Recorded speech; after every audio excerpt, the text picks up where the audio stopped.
What's up, guys? It's your boy Chick Smooth. So while Joe Budden was on Mayno's podcast called Kitchen Talk, go check out the podcast, they asked him about his relationship with Rory and Mal. I think this is a great question. The fans have been wondering what's going on. Are they speaking? Are these guys trying to work things out? Was it all Joe Budden's plan all along to have Rory and Mal have their own separate thing? Was this all just one big scam? Here's what Joe Budden said when Mayno asked him about his relationship with Rory and Mal. To you, my brother, in your podcast, very popular podcast, in your brothers that was on the podcast. Which brothers? Rory and Mal. My guys. Your guys, okay? They left the podcast. Was they fired or what happened? Yeah. Okay. We've gone our separate ways. Going in separate I ways. have some time. We've gone our separate ways. That's it. Yeah. No reconciling. It's the face for me. Yeah. It's the face. No, that's the face. Let him think about it. No, reconcile. What, in terms of potting? Yeah, are y'all still friends in terms of everything? We should speak again. We should. We should speak again. One thing about Joe, he chooses his words very wisely. We should speak again. We shall should. speak again. I think- Sound like I an old think that karate should movie. I think that should happen. How do they feel about that? I haven't spoken to him. Do you think it will happen? I would have to speak to him. Okay. So you haven't attempted to speak to them? Since when? Since when? Let me ask you a question. Since the breakup. Do you believe in your heart? Yo, now in real time, I could see my walls go up. That's crazy what happened I with see 40. it. It's cool. Do you think that see you handled that situation Poorly, extremely poorly. Okay. The worst, horrible. Okay. I always do the right thing the wrong way. Okay. That's who I am. It sounds like you. I always do the right thing The wrong way. Oh, he's a very good too. the wrong way. But I learned that's how I learned. Okay. Like, that's not specific to this situation. Right. I learned by running in fire. Okay. You can't tell me that it's hot. You can't tell me that it's going to burn. Oh, yeah, it's crazy. It's like, let me go see. Nigga, no. That's how you feel. Let me go see. So, yeah, I don't think I handled it the greatest. But they don't give a pamphlet for this. Right. I'm in a position I've never been in. I'm dealing with things I've never dealt with. I'm working with, like, this is a whole new ball game. So, yeah, you're going to learn on the fly. So in retrospect, looking back at the way you handled it, I shouldn't have did that on air. Like, I love those guys.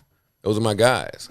I may not have been feeling loved at the time, but in hindsight, when it passes, I'm like, fam, y'all, we rocked out for this amount of years. Like, Kind of built it together. I think all of us can agree that, and this is without speaking to him, I could say this, I don't think none of us saw it ending this way. We didn't see it ending this way. Man, I think if you lock each of us in a room and ask us separately, we all might say it's corny. I didn't speak to them, so I don't know. But I'm sure we would all think it's kind of corny. Or Where when did it things start were, getting like tension? or when like things that? were emotional. Where did the tension start? Like, Accounting.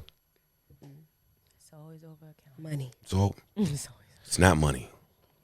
I mean, it is money, but it's not money. It's the handling. I think it's friendship. No, it's friendship. You could click. You it's see, friendship. it's It's a not money. Not the money. I know it looks like money, Friendship. but it's not money. It's really not money. I don't think those brothers think that I was robbing them. I don't think those brothers think, like, they're not going to tell nobody how much money it was making. Like, niggas was all right. I think it was just about friendship, communication, and the understanding of things. Sometimes we could be moving as friends, but one person's moving as business.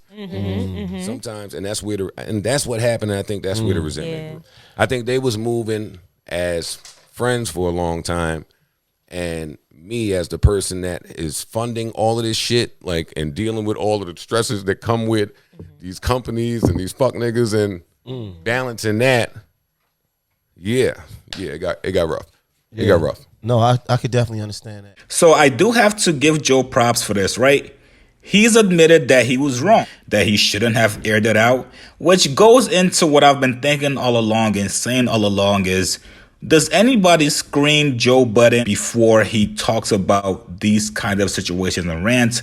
He just kind of goes on the podcast and just goes on this long tirade and then apologizes after. Now, one thing I do have to criticize him for is the way he made it seem so simple when he was asked, so what was the main issue? Was it money? Joe said it was accounting issues and then went on to say that it was miscommunication between friends when it's really much simpler than that. The fellas asked you, Joe Budden, to see the books for the podcast and you denied them that right. That's what started everything, right? It wasn't really about money and how much the guys were getting paid in comparison to what Joe Budden was getting paid. However, it was more about just transparency in all the financials that was going on, and Joe Budden denied him that. He even doubled down and went on his podcast and said he would never ever let anyone that works with him see his books. And this was the main issue that Joe should have just elaborated more on, but he failed to mention it. Tell me what you guys think about this and what Joe said. Post your comments below. Subscribe to my channel. I'll see you guys later.